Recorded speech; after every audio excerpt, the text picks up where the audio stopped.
பிதஅத் செய்கிற இமாமுக்கு பின்னால் நின்று தொழலாமா? அவர் என்ன நாடுகிறார்? கூட்டு துவா ஓதுறதை தான் நாடுறார். கூட்டு துவா ஓதுவது மாசியா.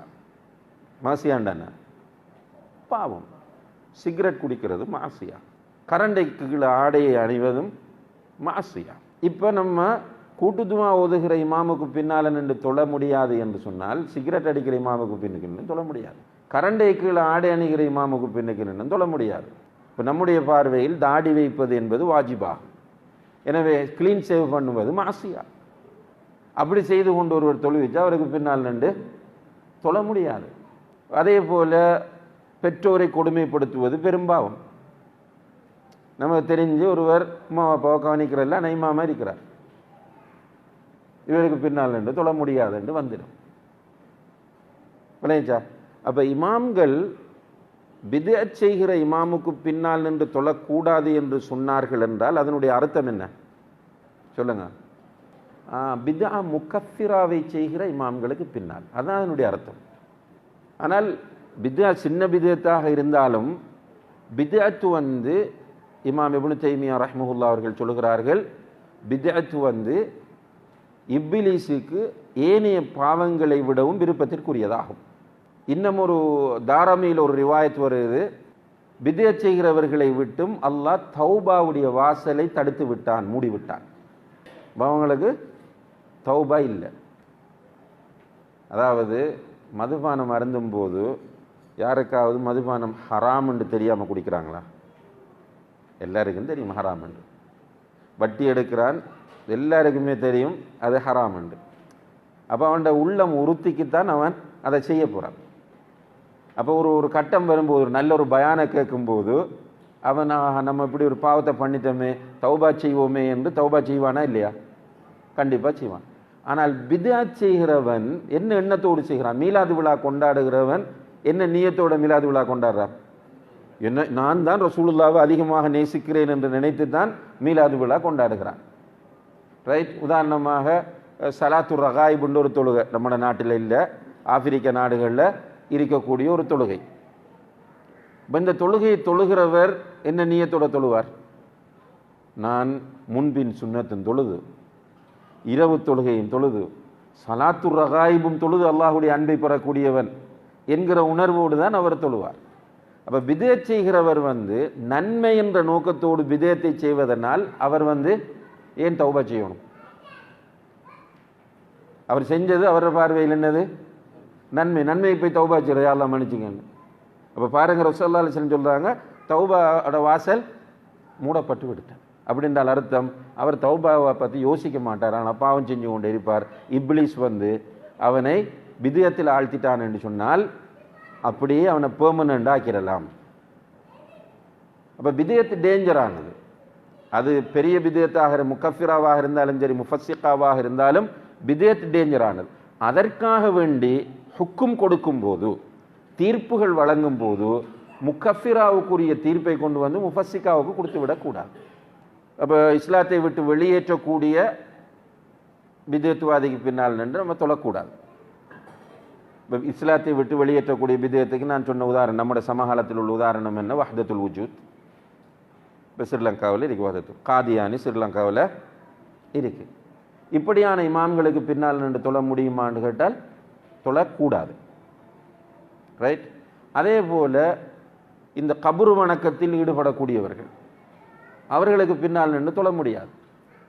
கபர் வணக்கத்தில் ஒருவர் மௌலித் ஓதுகிறார், இவருக்கு பின்னுக்கு நின்று நம்ம தொழ, கபர் வணக்கத்துக்கு ஆதரவு கிடையாது. அவரை சொல்றார் கபரை வணங்குறதெல்லாம் சிறுக்குன்னு சொல்றார். ஆனால் இவர் மௌலித் ஓதி கொண்டிருக்கிறார். ரபியுல் அவ்வல் வந்தால் முன்சஃபில் அவர் தான் இருப்பார் மௌலித். இவருக்கு பின்னுக்கு நின்று தொழ முடியுமா? அவருக்கு பின்னுக்கு நின்று தொல்றதுல சின்ன ஒரு சிக்கல் ஒன்று என்னென்றால், அவரை கூப்பிட்டு இப்போ சுபஹான மௌலிதில் ரசூலுல்லாஹி அலைஹி வஸல்லம் அவங்கள புகழ்றீங்க. அந்த புகழக்குள்ளே நீங்கள் என்ன சொல்கிறீங்க என்றால், அந்த ஷம்சுன், அந்த பதுருன், அந்த நூருன் ஃபௌக நூரி, அந்த கஃபாருல் ஹதாயா வ துனூபில் மூபிகாத்தின்னு வருது. இதை பற்றி நீங்கள் என்ன சொல்கிறீங்க? அவர் சொல்லாது ரசூலுல்லாவை பார்த்து சொல்லலை, அல்லாவை பார்த்து சொல். அவருக்கு பின்னுக்கு நின்று தொழலாம், அவர் விவரம் இல்லாதவர். அந்த கஃபாருல் ஹதாயா வ துனூபில் மூபிகாத்தி என்றால் பாவங்களை மன்னிப்பவன் நீதான் என்பது அர்த்தமாகும். சில இமாம்கள் இருக்கிறாங்க, தொழுவிக்கிற இமாம்கள், அவங்க நினைச்சிருக்காங்க இந்த இடம் மட்டும் வந்து அல்லாஹ்வுக்குரியது என்று. அவங்க சொல்றாங்க நமக்கு அந்த கஃபாருல் ஹத்தா என்று நான் சொல்லும்போது நான் அல்லாஹ்வைத்தான் நாடுகிறேன். இப்போ இவருக்கு பின்னுக்கு நின்று தொழலாம். நான் மௌலித் ஓதுற பிதத் தான். ஆனால் இன்னும் ஒருவர் சொல்றார் அது ரசூலுல்லாஹ்வைத்தான் குறிக்கும். அந்த கஃபாருல் ஹத்தாயா வ துனூபில் மூபிகாத்தி என்பது நான் ரசூலுல்லாஹ்வை புகழ்வதற்காக வேண்டியே சொல்லுகிறேன். இப்போ இவர் செய்வது என்னது? பித்ஆ முகஃபிரா, இஸ்லாத்தை விட்டு வெளியேற்றக்கூடிய பித்அத் இது. இவர் பிடிவாதமாக இருந்து நம்ம சொல்லுவோம், நாங்கள் சையதுல் இஸ்திக்ஃபார் டெய்லி ஓதுறோம், காலையிலும் மாலையிலும் ஓதி வருகிறோம். சையதுல் இஸ்திக்ஃபார் அல்லாஹும்ம அந்த ரப்பின்னு வரக்கூடியது. அதில் என்ன முடிக்கிறோம்? ஃபக்ஃபிர்லி ஃபஇன்னஹு லா யக்ஃபிரு ذுனூப இல்லா அன்த் வமன் யக்ஃபிரு ذுனூப இல்லல்லாஹ்னு குர்ஆன்ல அல்லாஹ் சொல்றார். அல்லாஹ்வை தவிர பாவங்களை மன்னிப்பவன் யார்? நீதான் பாவங்களை மன்னிப்பவன், உன்னை தவிர பாவங்களை மன்னிப்பதற்கு யாரும் இல்லை என்று அல்லாஹ்வுடைய தூதர் சொல்லிக்கார். இப்படியெல்லாம் இருக்கும்போது நீங்கள் நாங்கள் அப்படித்தான் ரசூலுல்லாஹி அலைஹி வஸல்லம் அவர்களுக்கு அந்த பாக்கியம் இருக்கிறது, அந்த இது இருக்கிறது. நாங்கள் அப்படித்தான் சொல்லுவோம். ரசூலுல்லாஹ் தான் கஃபாருல் ஹத்தாயா வ துனூபில் மூபிகாத்தி என்று அவர் ஆகிய பண்ணுவாராக இருந்தால் அந்த இமாமுக்கு பின்னால் நின்று தொழக்கூடாது. இப்போ பொதுவாக நம்ம எல்லாருக்குமே ப்ராக்டிக்கலாக வார ஒரு பிரச்சனை என்னென்றால், எல்லா ஊர்களிலும் அல்லது நம்முடைய வீடுகளுக்கு பக்கத்தில் சுன்னா அடிப்படையில் தொழுவதற்கான பள்ளிகள் பெரும்பாலும் இல்லை. இப்போ நம்முடைய சகோதரர்கள் என்ன கேட்குறேன்னு கேட்டால், இப்போ எங்களோட பக்கத்தில் வீட்டுக்கு பக்கத்தில் இருக்கக்கூடிய பள்ளியில் சுபானா அந்த மீலாது விழா கொண்டாடுவாங்க, மௌலித் ஓதுவாங்க, அதே போல் அவர்கள் வந்து கூட்டுதுவா ஓதுகிறார்கள். இப்படியான பித்அத்தெல்லாம் நிறைய நடக்குது. நாங்கள் அங்கே போய் தொழலாமான்னு கேட்குறாங்க. இதுக்குரிய ஃபத்வா என்ன? தொழலாம். ஆனால் சிறந்தது என்ன? நமக்கு கொஞ்சம் அந்த பள்ளியை விட்டு நம்ம ஒரு 500 மீட்டரில் ஒரு சுண்ண அடிப்படையில் தொழக்கூடிய அல்லது ஒரு 750 மீட்டரில் சுண்ண அடிப்படையில் தொழக்கூடிய ஒரு பள்ளி இருக்கும் என்றால் அங்கே போகிறது 2 வகையில் நல்ல. ஒன்று என்ன? நமக்கு ராகத்தாக தொழுதுட்டு வரலாம். 2வது நம்ம போய் அங்கே சுண்ண அடிப்படையில் தொழ முயற்சியும் போது அவன் குழம்புறான். ஏன் தேவையில்லாத பிரச்சனை? நமக்கு ஃபித்னாவிலிருந்து நம்மை நாம் பாதுகாத்து கொள்ளலாம். எனவே சுண்ண அடிப்படையில் உள்ள பள்ளிக்கு போகிறது சிறந்தது. ஆனால் பக்கத்தில் உள்ள பள்ளியில் நம்முடைய ஒரு கொள்கை சகோதரர் போய் தொழுகிறார், அவரை நம்ம பிளேம் பண்ணலுமா? நீங்கள் அந்த பள்ளியில் போய் தொழுறீங்க, உங்களுக்கு சுண்ணாவில் இன்ட்ரெஸ்ட் இல்லை, நீங்கள் பித்அத்காரனுக்கு பின்னால் என்று தொழுகிறீங்கன்னு அவரை குற்றம் சாட்ட முடியாது. அதே நேரத்தில் பக்கத்தில் இருக்கிற பள்ளி நமக்கு தெளிவாக தெரிகிறது, அந்த பள்ளியில் இருக்கிற இமாம் காதியானி கொள்கையுடைய இமாம் என்று அவருக்கு பின்னால் நின்று எக்காரணம் கொண்டும் தொழக்கூடாது. இப்போ குஃபுர் பித்ஆ நிலை புரியாதவருக்கு பின்னால் நின்று தொழுதால் தொழுகை நிறைவேறும். இப்போ இவர் குஃப்ருடைய விஷயங்கள் அவர்கிட்ட நமக்கு என்ன இருக்குன்னு தெரியாது, என்ன பித்அத் இருக்குன்னு நமக்கு தெரியாது. அவர் வெளிப்படை எதுவுமே பேச மாட்டார். அப்படி இருக்கா இல்லையா? எதுவுமே சொல்ல மாட்டார், நம்மளை திட்டவும் மாட்டார், அதே டைமில் அவர் தன்னுடைய கொள்கையை வெளிப்படுத்தவும் மாட்டார். இப்படியான இமாமுக்கு பின்னால் நின்று தொழலாமாண்டால் தொழலாம். ரைட். இதில் முக்கியமான அம்சம் என்னென்றால், இவருடைய கொள்கை தெரிந்தால்தான் நான் பின்னால் நின்று தொழுவேன் என்று சொல்லி அவருடைய கொள்கை அறிய முற்படுவது என்பது பித்அத் ஆகும். இப்போ ஏனென்றால் இப்போ வளர்ந்து வரக்கூடிய இளைஞர்கள் மார்க்கத்தை கொஞ்சம் படிப்பாங்க, அங்கஞ்செய்யும், அதே நேரத்தில் சில உணர்ச்சிகரமாக பேசக்கூடிய ஸ்பீச்சுகளை உள்வாங்கி கொள்வாங்க. உள்வாங்கி கொண்டு உடனடியாக பரீட்சை நடத்துகிற. இப்போ தமிழ்நாட்டிலெல்லாம் ஒரு பீரியடில் ஒரு பரீட்சை நடந்தது. என்ன? சூனியத்தை நீங்கள் நம்புவீங்களா இல்லையா? போய் கேட்பாங்க இமாமிட்ட, சூனியம் இருக்கா இல்லையா? அவர் இருக்குன்னு சொன்னால் தொழ மாட்டாங்க, போயிடுவாங்க. அது எந்த பள்ளியாக இருந்தாலும் சரி. இப்படி பரீட்சிப்பது என்பது பித்அத். ஏன் பித்அத் என்றால், ரசூலுல்லாஹி அலைஹி வஸல்லம் அவர்கள் இப்படி நமக்கு எதையுமே காட்டி தரவில்லை. பரீட்சித்து பாருங்கள். சஹாபாக்கள் யாரையும் அப்படி பரீட்சித்து பார்க்கவில்லை. இஸ்லாத்தை விட்டு வெளியேற்றக்கூடிய ஒரு காரியத்தை ஒருவர் செய்தால் அவர் இஸ்லாத்தை விட்டு வெளியேறி விடுவார். அவருக்கு அவருடைய தொழுகை ஏற்றுக்கொள்ளப்பட மாட்டாது. அவருக்கே அவருடைய தொழுகை ஏற்றுக்கொள்ளப்பட மாட்டாதுன்னா அவருக்கு பின்னால் எப்படி நம்ம நின்று சொல்றது?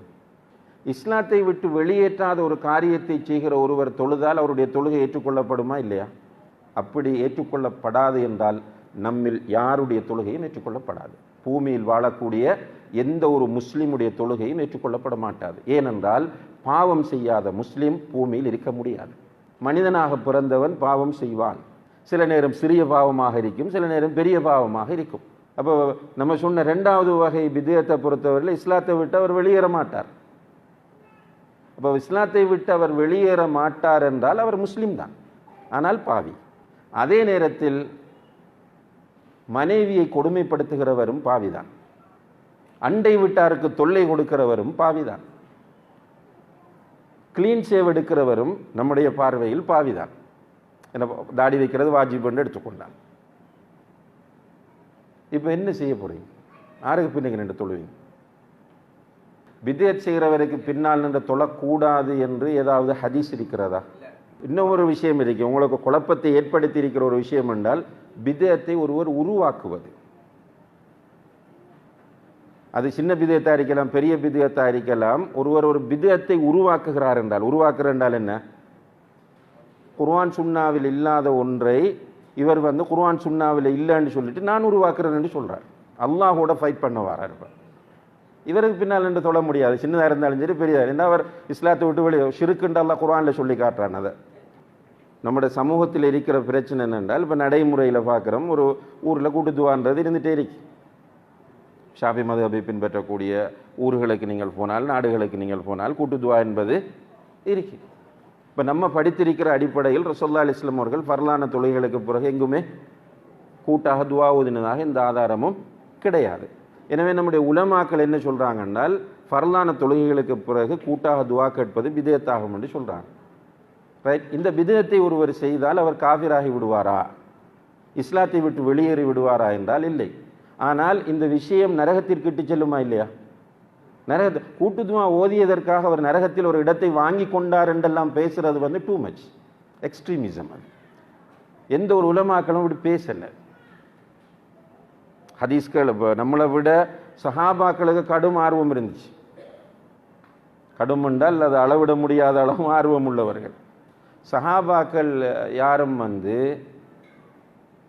இந்த பித்அத் செய்யக்கூடிய இவங்களுக்கு பின்னால் நின்று நீங்கள் தொழாதீர்கள் அப்படி சொல்லலை. ரைட்.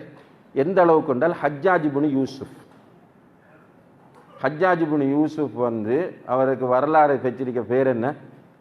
சஃபாக். சஃபாக் என்றால் ரத்தம் ஓட்டுபவர். சஹாபாக்களில் வெட்டிருக்கிறார். ரைட். அப்படியான ஹஜ்ஜாஜ் இப்னு யூசுஃபுக்கு பின்னால் நின்று சஹாபாக்கள் தொழுதிருக்கிறார்கள். இப்போ என்ன நடந்திருக்கின்றால், நம்ம செய்ய வேண்டிய எல்லா அயோக்கியத்தனத்தையும் செய்வோம், நம்ம இமாமா நின்று தொழுவிப்போம், நமக்கு பின்னால் நின்று தொழணும், பிரச்சனை இல்லை அந்த தொழுகையில். ஆனால் இஸ்லாத்தை விட்டு வெளியேற்றாத கருத்து வேறுபாடு. இப்போ சுபகுல குனூத்திரிக்கா இல்லையா என்பது கருத்து வேறுபாடானது. சுபகுல குனூத்திரிக்கா இல்லையா என்பது கருத்து வேறுபாடானது. ரைட். இப்போ நம்ம என்ன சொல்கிறோம் என்றால், அது ரசூலுல்லாஹி அலைஹி வஸல்லம் அவர்களை தொட்டு உறுதியாக பதியப்படாத விஷயம் என்று சொல்கிறோம். அந்த இதை செய்யக்கூடியவரே நம்ம என்ன முடிவெடுக்கிறோம் என்றால், அவருக்கு பின்னால் நின்று தொழ முடியாது. இப்படி பேசுகிறாங்க சின்ன பிள்ளைகள். அதுதான் நம்முடைய ஆக்களுக்கு இன்ட்ரெஸ்டாகவும் இருக்கு, நியாயமாகவும் இருக்கு. வேணுமென்று சொல்கிறார், வேணுமென்றே அவர் கூட்டுதுவாவை ஓதுகிறார். ரைட். அந்த வேணுமென்றே கூட்டுதுவா ஓதுகிற அந்த இமாம் முஸ்லிமா காஃபிரா? முஸ்லிமுக்கு பின்னால் நின்று தொழுவதை தடுப்பதற்கான ஆதாரத்தை கொண்டு வாங்க.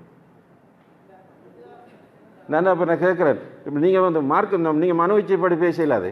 ஒரு ஹதீஸை சொல்லுங்க. ரசூலுல்லாஹி அலைஹி வஸல்லம் அவர்கள் சொல்லியிருக்கிறார்கள், பித்அத் செய்கிற இமாமுக்கு பின்னால் நின்று தொழாதீர்கள். அப்படி ஒரு ஹதீஸை சொல்லுங்க. இது பிழையான கன்செப்ட் உருவாக்கப்பட்டு சமூகம் இதனால் சீரழிக்கப்பட்டிருக்கிறது. நம்ம நோமல் பள்ளிகள் இப்போ ஸ்ரீலங்காவில் தமிழ்நாட்டில் நடந்தது என்னென்றால், இந்த பள்ளிகளுக்குள்ள சரியான முறையில் போயிருந்த உதாரணமாக கிண்ணியா, இலங்கையில் கிண்ணியான்றது பெரிய ஒரு முஸ்லீம் ஊர். அந்த கிண்ணியா என்கிற ஊரில் அந்த ஊர் பெரிய பள்ளிவாசல். அந்த பெரிய பள்ளிவாசலில் ஷேக் அப்துல்லா ஹசரத்னு சொல்லக்கூடிய ஒருவர் இமாமாக இருக்கிறார். அவர் என்ன பண்ணார் என்றால், கொஞ்சமாக அந்த மக்களுக்கு சுன்னா எது பித்அத் எது என்பதை தெளிவுபடுத்தினார். தெளிவுபடுத்தி போட்டு ஒரு நாள் மிம்பரில் தெளிவாக உதாரணம் சொன்னார். இப்போ நான் பிதஅத் வந்து கூடாது, சுன்னா தான் பின்பற்றப்பட வேண்டும் என்பதை நான் உங்களுக்கு சொன்னேன். ஒரு உதாரணம் சொல்ல போகிறேன் இன்றைக்கு. என்ன உதாரணம் என்றால், நீங்கள் ஃபர்லான தொழுகைக்கு பிறகு கூட்டு துவா ஓதுறீங்க. இதுக்கு ஹதீஸில் எந்த ஆதாரமும் இல்லை. இது ஒரு பிதஅத். என்ன செய்ய போகிறீங்க? தொலை வந்த மக்கள் ஜும்மாவில் சொன்னாங்க என்னென்றால், இன்றைக்கு நீங்கள் தொழுவிக்கும் போது துவா இல்லாமல் தொழுவீங்க. அல்ஹம்துலில்லாஹ் அந்த பள்ளி வாசல் 100% சுன்னா பள்ளியாக மாறி சவுதி அரேபியாவில் கட்டி கொடுக்கப்பட்டு மதீனா இமாம் போய் அந்த பள்ளியை திறந்துட்டு வந்தார். இப்போ நம்ம தர்கா இருக்க பள்ளிக்குள்ளே நம்ம போக முடியாது, காதியானி பள்ளிக்குள்ளே நம்ம போக முடியாது, அல்லது வஹதத்துல் வஜூத் பள்ளிக்குள்ளே நம்ம போக முடியாது. இப்படியான பள்ளிகளை எல்லாம் மிஸ் பண்ணிட்டு சின்ன சின்ன ஊடுகளுக்குள்ளே தொழக்கூடிய நிலையெல்லாம் உருவாக்கியிருக்கிறாங்க ஆதாரம் இல்லாமல். இது சில நேரங்களில் யோசிச்சா ஏதாவது சதி திட்டங்களோடு கூட யோசிக்க தோன்றுது. அதனால் நல்லா புரிஞ்சு கொள்ளுங்க, பிதஅத் செய்கிற இமாமுக்கு பின்னால் நின்று தொழக்கூடாது என்று ஹதீஸில் எந்த ஆதாரமும் கிடையாது. ஆனால் ஒருவர் இஸ்லாத்தை விட்டு வெளியேறினால் அவருக்கு பின்னால் நின்று தொழக்கூடாது என்பதற்கு ஹதீஸில் ஆதாரம் தேவையில்லை, குர்ஆனில் ஆதாரம் காட்ட தேவையில்லை. இது சும்மா சிம்பிளாக புரியக்கூடிய ஒரு விஷயம். இமாம்கள் எல்லோருமே, இன்றிருக்கிற அறிஞர்கள் எல்லோருமே என்ன சொல்றாங்க என்றால், பித்ஆ முகஃபிராவை செய்யக்கூடிய ஒரு இமாமுக்கு பின்னால் நின்று நீங்கள் தொழக்கூடாது. ஆனால் பித்ஆ முஃபஸ்ஸிகா என்ற இந்த அமல் சார்ந்த பித்அத்துக்கள் செய்கிறவர்களுக்கு பின்னால் நின்று நீங்கள் தொழுவதில் குற்றமில்லை. உங்களுக்கு ராஹத் இல்லைன்னா சுன்னா அடிப்படையில் உள்ள பள்ளிக்கு போங்க, யாருக்கும் பிரச்சாரம் செய்யாதீங்க, தொழாதீங்க.